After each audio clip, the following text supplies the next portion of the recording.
सहर्ष स्वीकारा है कविता का अगला पैराग्राफ। कवि कहता है इसीलिए कि तुमसे ही परिवेष्टित आच्छादित, परिवेष्टित का अर्थ था चारों ओर, आच्छादित में ढका हुआ। कवि कहता है कि ये जो आसपास का वातावरण है, जो आवरण है, ये चारों ओर से ढका हुआ है, रहने का रमणीय उजेला। अब मैं जहाँ पर रहता हूँ वहाँ पर बहुत ही प्रकाश है, बहुत ही उजेला। अब ये मुझसे सहन नहीं होता, सहा नहीं जाता है, नहीं सहा जाता है। जिस प्रकाश में, जिस उजाले में, संसार की जिस चकाचौंध में मैं रहता हूँ, यह मुझे अब अच्छा नहीं लगता है। मेरा मन ऐसा करता है कि ममता के बादल की मंडराती कोमलता भीतर पिराती है। ममता के प्यार के बादलों की मंडराती हुई नाजुक नाजुक बात जो है वो मेरे भीतर जाती है और मुझे ऐसा लगता है कमज़ोर और अक्षम अब हो गई आत्मा। या मेरी जो आत्मा ये कमज़ोर हो चुकी है। ये संसार की चकाचौंध मुझे कमज़ोर बनाती है, अक्षम बना रही है। अक्षम मतलब मुझे कार्य में श्रम नहीं करने देती और आपकी ओर मेरा ध्यान नहीं लगता। अगर मैं सांसारिक चकाचौंध में रहता हूँ, कवि कह रहा है, तो मुझे आपके प्रति ध्यान कम हो जाता है। इसीलिए मैं क्या करना चाहता हूँ, छटपटाती छाती की भवितव्यता डराती है। छटपटाती छाती के मेरे दिल के अंदर ये जो वैभव है, ये भवितव्यता का अर्थ होता है जो सांसारिक जो आडंबर है, बाहर का ऊपरी दिखावा, ये मुझे डराता है।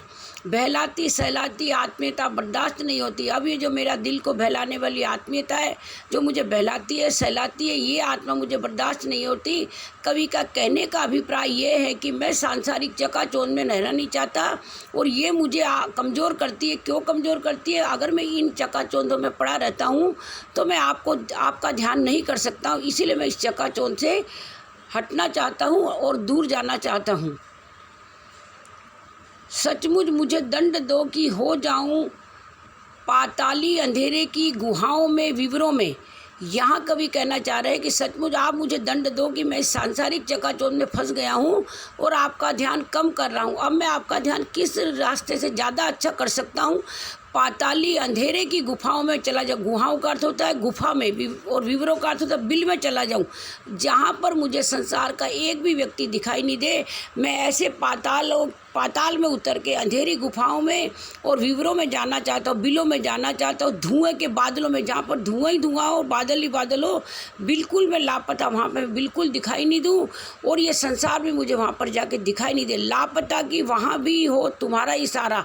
सिर्फ मुझे ऐसा मेरा मन करता है कि वहाँ मैं जाऊँ तो सिर्फ आप ही मुझे वहाँ पर दिखाई दो और आपका ही मेरा उन अंधेरी पाताली गुफाओं में और विवरों में आपका सहारा हो। इसीलिए कि जो कुछ भी मेरा है, मतलब मैं जो चाहता हूँ, मेरा जो कुछ भी है या मेरा जो होता सा लगता है, मुझे ऐसा भी लगता है कि आगे ये मेरा हो सकता है या होने की संभावना मात्र भी मुझे लगती है, सभी वह तुम्हारे ही कारण के कार्यों का घेरा है, आपके कामों का घेरा है।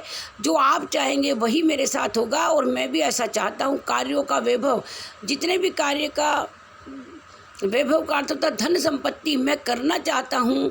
अब तक तो ज़िंदगी में जो कुछ था, मेरे पास जो कुछ भी है सामान, जो कुछ है, सहर्ष स्वीकारा। कवि कहता है कि मैंने आज तक आपने जितना भी मुझे दिया, जो भी कार्य मुझे दिए हैं, जो धन वैभव आपने मुझे दिया है, वो मैंने सहर्ष खुशी खुशी स्वीकार किया है और जो कुछ भी है वो मेरे पास बिल्कुल प्रसन्नता से मैं उसको ग्रहण कर रहा हूँ।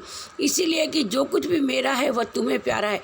इसलिए कवि कहता है कि जो कुछ आपने मुझे दे रखा है वो तुमको भी प्यारा है। अर्थात मैंने मेहनत, ईमानदारी और से ही ये सब कुछ कमाया है।